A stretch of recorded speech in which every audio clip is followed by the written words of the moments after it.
ಸ್ನೇಹಿತರೆ ಎಲ್ಲರಿಗೂ ನಮಸ್ಕಾರ. ನಾನು ಪ್ರಶಾಂತ್. ಸ್ನೇಹಿತರೆ, ನಮ್ಮ ಒಂದು ಕರ್ನಾಟಕ ರಾಜ್ಯ ಸರ್ಕಾರದಿಂದ ಪ್ರತಿ ಒಂದು ಜಿಲ್ಲೆಯಲ್ಲಿ ಧರ್ಮಸ್ಥಳ ಸಂಘನ ನಿಷೇಧ ಮಾಡ್ತಿದ್ದಾರೆ, ಅಂದ್ರೆ ಬಂದ್ ಮಾಡ್ತಿದ್ದಾರೆ. ಯಾಕೆ ಬಂದ್ ಮಾಡ್ತಿದ್ದಾರೆ, ಏನು ಅಂತ ಒಂದೊಂದ ತೋರಿಸ್ಕೊಡ್ತಾನೆ. ಇದ್ರ ಹಿಂದಿರುವಂತ ರಹಸ್ಯ ಏನು, ಇತರ ಸಲುವಾಗಿ ಬಂದ್ ಮಾಡ್ತಿದ್ದಾರೆ. ಇನ್ಮೇಲೆ ಏನ್ ಸಾಲ ತೆಗೆದಿದ್ರಲ್ಲ, 1 ಲಕ್ಷ 2 ಲಕ್ಷ 3 ಲಕ್ಷ, ಅದನ್ನ ವಾಪಸ್ ಕಟ್ಟಬೇಕಾ ಬೇಡ ಅಂತ ಅದನ್ನು ಕೂಡ ತಿಳಿಸ್ಕೊಡ್ತಾನೆ. ಬಂದಿರುವಂತ ಮಾಹಿತಿ ಪ್ರಕಾರ ಈ ಒಂದು ಸಂಘ ಬಂದಾದ್ಮೇಲೆ ಎಲ್ಲಿಂದ ಕಟ್ತೀರಾ ನೀವೇ ಹೇಳಿ. ಇದೊಂದು ಮಹಿಳಾ ಅಭ್ಯರ್ಥಿಗೆ ಖುಷಿ ವಿಚಾರ ಆಗಿರತ್ತೆ. ಪ್ರತಿಯೊಂದು ಮಾಹಿತಿ ಇರತ್ತೆ. ಹೊಡೆಯೋ ಕೊಂಡ್ಕೊಂಡು ಮತ್ತೆ ಈ ಒಂದು ಚಾನಲ್ ಯಾರು ಸಬ್ಸ್ಕ್ರೈಬ್ ಮಾಡಿಲ್ಲ, ಈಗಲೇ ಉಚಿತವಾಗಿ ಸಬ್ಸ್ಕ್ರೈಬ್ ಮಾಡ್ಕೊಳ್ಳಿ. ನೋಡಿ ಸಾತ್ರ, ಈ ಒಂದು ಧರ್ಮಸ್ಥಳ ಸಂಘ ಹೇಗೆ ಬಂದ್ ಮಾಡ್ಬೇಕಂತ ಹೇಳಿ ಪ್ರಶ್ನೆ ಬತ್ತಂದ್ರೆ, ಮೊನ್ನೆ ನೋಡಿರಬಹುದು. ಈಗ ಸೌಜನ್ಯ ಕೇಸ್ ಪ್ರಕರಣ ಬಗ್ಗೆ ಈ ಒಂದು ಸಮೀರ್ ಎಂಡಿ ಅವರು ವಿಡಿಯೋ ಮಾಡಿ ತಿಳಿಸ್ಕೊಟ್ಟಿದ್ರು. ಅದರಲ್ಲಿ ಒಂದು ಫೈಟ್ ಅನ್ನ ತಿಳಿಸ್ಕೊಟ್ಟಿದ್ರು. ಈ ಒಂದು ದೇವಾಲಯ ಅಂದ್ರೆ ಧರ್ಮಸ್ಥಳದ ಮಂಜುನಾಥ ದೇವಾಲಯ, ಇದು ಜೈನ ಸಮುದಾಯಕ್ಕೆ ಸೇರೋದು, ಹಿಂದೂಗಳ ಸ್ವತ್ತಲ್ಲ. ಇದು ಕಾನೂನಲ್ಲಿ ಉಲ್ಲೇಖ ಆಗಿದೆ. ಇದು ಜೈನ ಧರ್ಮಕ್ಕೆ ಸಂಬಂಧಪಟ್ಟಂತೆ ದೇವಾಲಯ ಇರೋದ್ರಿಂದ ಇದು ಹಿಂದೂಗಳಿಗೆ ಅನುವಾಗುವುದಿಲ್ಲ ಅಂತೇಳಿ ಅದರಲ್ಲಿ ಕಾನೂನಲ್ಲಿ ಉಲ್ಲೇಖ ಆಗಿದೆ. ನಮ್ಮ ಒಂದು ಭಾರತದ ಸಂವಿಧಾನದಲ್ಲೇ ಇದು ಬರ್ದಿದೆ ಅಂತ ಹೇಳಿ ಒಂದು ಕಿಲೆ ಕಟ್ಟಾಗಿ ಮಾಹಿತಿನ ತಿಳಿಸ್ಕೊಟ್ಟಿದ್ರು. ಅದರ ಪರವಾಗಿನೇ ಈಗ ಕೆಲವು ಜನ ಏನಂತಿದ್ದಾರೆ, ಈ ಒಂದು ಧರ್ಮಸ್ಥಳದ ಸಂಘನ ಬಂದ್ ಮಾಡಿ ಅದಕ್ಕೆ ಸಂಬಂಧಪಟ್ಟಂತೆ ರಾಜ್ಯ ಸರ್ಕಾರಕ್ಕೆ ನೋಟಿಸ್ ಕೂಡ ಕಳಿಸ್ಕೊಟ್ಟಿದ್ದಾರೆ. ಅರ್ಧಕ್ಕರ್ಧ ಈಗಾಗಲೇ ಧರ್ಮಸ್ಥಳದ ಸಂಘಗಳು ಬಂದಾಗಿದ್ದಾವೆ. ಎತ್ತರ ಸಲುವಾಗಿ ಬಂದಾಗಿದ್ದಾವೆ ಅಂದ್ರೆ, ಈಗ ಕರ್ನಾಟಕ ರಾಜ್ಯದ ಎಲ್ಲ ಜನ ಹೋಗ್ತಾರ, ಅಂದ್ರೆ ಧರ್ಮಸ್ಥಳದಲ್ಲಿ ಎಲ್ಲ ಪಾಪ ಕಳೆಯೋ ಸಲುವಾಗಿ ಹೋಗ್ತಾರ. ಕೆಲವು ಜನ ಒಳ್ಳೇದಾಗ್ಲಿ ಅಂತ ಹೋಗ್ತಾರ, ಕೆಲವು ಜನ ನಮ್ಮ ಒಂದು ಹಿಂದೂ ದೇವಾಲಯ ಇದೆ ಅಂತ ಹೋಗ್ತಾರ, ಇನ್ನು ಕೆಲವು ಜನ ನಮ್ಮ ಒಂದು ಮನಸ್ಸಿಗೆ ಸಮಾಧಾನ ಆಗತ್ತೆ ಅದಕ್ಕೆ ಹೋಗ್ತಾರೆ, ಇನ್ನು ಕೆಲವು ಜನ ಪ್ರವಾಸಕ್ಕಾಗಿ ಹೋಗ್ತಾ ಇರ್ತಾರ. ಒಟ್ಟಾರೆ ನೀವು ಅದರ ಸಲುವಾಗಿ ಹೋಗಿ. ಕೆಲವು ಜನ ಇದೊಂದು ಕೂಡ ಕೆಲವು ಜನ ಟ್ರೋಲ್ ಮಾಡುವಂತ ವ್ಯಕ್ತಿಗಳಿದ್ದಾರೆ.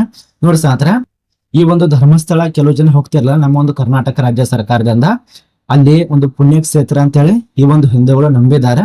ಅದನ್ನ ಈಗ ಜೈನ್ ಧರ್ಮ ಅಂತ ಅಂದಾಗ, ಜೈನ ಒಂದು ಸಮಾಜಕ್ಕೆ ಈ ಒಂದು ದೇವಾಲಯ ಸೇರಿತು ಅಂದಾಗ ಇದನ್ನ ಬಂದ್ ಮಾಡ್ಬೇಕು. ಯಾಕೆ, ಎಲ್ಲ ಒಂದು ದೇವಾಲಯ ಕೂಡ ಕರ್ನಾಟಕ ಕಾನೂನು ಅಂಡರ್ ನಲ್ಲಿ ಬರ್ಬೇಕಾಗತ್ತೆ. ಅದನ್ನ ಬಿಟ್ಟು ಸೆಪರೇಟ್ ಆಗಿ ಈ ಒಂದು ದೇವಾಲಯ ವೀರೇಂದ್ರ ಹೆಗಡೆ ಅವರು ನಡೆಸ್ತಿದಾರಲ್ಲ, ಆ ಒಂದು ವೀರೇಂದ್ರ ಹೆಗಡೆ ಅವರು ಸ್ವಂತ ಬಿಸಿನೆಸ್ ಮಾಡೋ ಸಲುವಾಗಿ ನಡೆಸ್ತಿದಾರ ಅಂತ ಹೇಳಿ ಜನ ಮಾತಾಡ್ತಿದ್ದಾರೆ. ಅದರ ಸಲುವಾಗಿನೇ ಕರ್ನಾಟಕ ರಾಜ್ಯದ ವ್ಯಕ್ತಿಗಳು ರಾಜ್ಯ ಸರ್ಕಾರಕ್ಕೆ ಒಂದು ಪತ್ರ ಕೂಡ ಬರೆದು ಕೊಟ್ಟಿದ್ದಾರೆ, ಇದನ್ನ ಬಂದ್ ಮಾಡ್ಬೇಕಂತೇಳಿ. ಹೀಗಾಗಿ ಕೆಲವು ಕಡೆ ಈಗಾಗಲೇ ಸಂಘ ಕೂಡ ಬಂದಾಗಿದ್ದಾವೆ. ಈಗ ನೋಡಿರ್ಬೋದು, ನಿಮ್ಮ ಒಂದು ಜಿಲ್ಲೆಯಲ್ಲಿ ಬಂದಾಗಿದೆ ಇಲ್ಲ ಅಂತ ಒಂದ್ಸರಿ ಕಮೆಂಟ್ ನ ತಿಳಿಸಿ.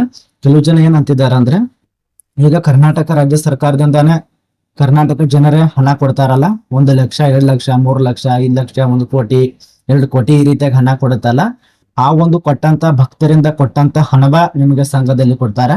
ಇದೊಂದು ಅರ್ಥ ಮಾಡ್ಕೋಬೇಕು. ಹೀಗೇನ್ ನೀವು ಹಣ ಕೊಡ್ತೀರಲ್ಲ ಧರ್ಮಸ್ಥಳದಲ್ಲಿ ಹೋಗಿ, ಆ ಒಂದು ಹಣ ಇರತ್ತಲ್ಲ ಅದನ್ನೇ ನಿಮಗೆ ಸಂಘದಲ್ಲಿ ಕೊಡ್ತಾರೆ. ಕೆಲವು ಜನರಿಗೆ ಏನಾದ್ರೂ ಆಸ್ಪತ್ರೆ ಒಂದು ಉದ್ಧಾರಕ್ಕಾಗ್ಬೋದು, ಅಥವಾ ಏನಾದ್ರೂ ಮನೆ ಸಮಸ್ಯೆಗೆ ಆಗ್ಬೋದು, ಎಲ್ಲ ಒಂದು ಮಹಿಳಾ ಅಭ್ಯರ್ಥಿ ತೆಗೆದಿರ್ತಾರೆ ಧರ್ಮಸ್ಥಳ ಸಂಘದಲ್ಲಿ. ಅದ್ರ ಬಗ್ಗೆ ನಾನು ಬಹಳ ಹೇಳಲ್ಲ. ನೋಡಿ ಸಾತ್ರ, ಕೆಲವು ಜನ ಏನಾದ್ರೂ ಸಮಸ್ಯೆ ಇರ್ತವೆ ಅದಕ್ಕೆ ತೆಗೆದಿರ್ತಾರ. ಅದಕ್ಕೆ ಸಂಬಂಧಪಟ್ಟಂತೆ ಯಾಕೆ ಕೊಡ್ಬೇಕು, ಇದನ್ನ ಬಿಸಿನೆಸ್ ಮಾಡ್ಕೊಂಡಿದಾರ ಅಥವಾ ಇದನ್ನ ಭಕ್ತಿ ಅನ್ಕೊಂಡಿದಾರ ಅಥವಾ ದಂಧೆ ಅನ್ಕೊಂಡಿದಾರ ಅಂತೇಳಿ ಕೆಲವು ಜನ ಟೀಕೆ ಮಾಡಿ ರಾಜ್ಯ ಸರ್ಕಾರಕ್ಕೆ ಒಂದು ಪತ್ರ ಕೊಟ್ಟಿದ್ದಾರೆ. ಈಗಲೇ ಹಲವಾರು ಕಡೆ ಸಂಘಗಳು ಬಂದ್ ಆಗಿದ್ದಾವೆ. ಈಗ ಇದನ್ನ ಬಂದ್ ಮಾಡ್ಬೇಕಾ ಬೇಡ ಅಂತ ಒಂದ್ಸರಿ ಕಮೆಂಟ್ ತಿಳಿಸಿ. ನೋಡಿ, ಇದಕ್ಕೆ ಸಂಬಂಧಪಟ್ಟಂತೆ ಇಷ್ಟು ಮಾಹಿತಿ. ಈಗ ಟೀಕೆಗಳು ನಡೆದಿದ್ದಾವೆ. ರಾಜ್ಯ ಸರ್ಕಾರದಿಂದ ಏನ್ ನೋಟಿಸ್ ಬರತ್ತಂತ ವೇಟ್ ಮಾಡ್ಬೇಕಾಗಿದೆ. ಈಗಾಗಲೇ ಸಂಘಕ್ಕೂ ಕೂಡ ನಿಷೇಧ ಮಾಡಿದ್ದಾರೆ ಹಲವಾರು ಕಡೆ. ನಿಮ್ಮ ಒಂದು ಜಿಲ್ಲೆಯಲ್ಲಿ ಇದೆಯಲ್ಲ ಅಂತ ಕಮೆಂಟ್ ಅಂತ ತಿಳಿಸಿ. ಮತ್ತೆ ನಿಮ್ಮ ಸಂಘ ಯಾವ್ದಿದೆ ಅಂತ ಕಮೆಂಟ್ ಅಂತ ತಿಳಿಸಿ. ಅದ್ರ ಬಗ್ಗೆ ನೆಕ್ಸ್ಟ್ ವಿಡಿಯೋ ಸಂಪೂರ್ಣ ತಿಳಿಸ್ಕೊಡ್ತಾನೆ. ನೋಡಿ, ಇದರಲ್ಲಿ ಯಾವುದೇ ಕಾರಣಕ್ಕಾಗಿ ಆ ಧರ್ಮ ಈ ಧರ್ಮ ಆ ಜಾತಿ ಈ ಜಾತಿ ಅಂತೇಳಿ ಯಾವುದೇ ಕಾರಣಕ್ಕೂ ಟೀಕೆ ಅಂತ ಹೇಳಿಲ್ಲ. ಇದು ಸರ್ಕಾರದಿಂದ ಬಂದಂತ ಮಾಹಿತಿ ಏನಿದೆಯಲ್ಲ ಅಷ್ಟೇ ತಿಳಿಸ್ಕೊಟ್ಟಿದ್ದೇವೆ. ಕೆಲವು ಜನ ಇದನ್ನು ಓದು ಟ್ರೋಲ್ ಮಾಡುವಂತ ವ್ಯಕ್ತಿಗಳಿದ್ದಾರೆ.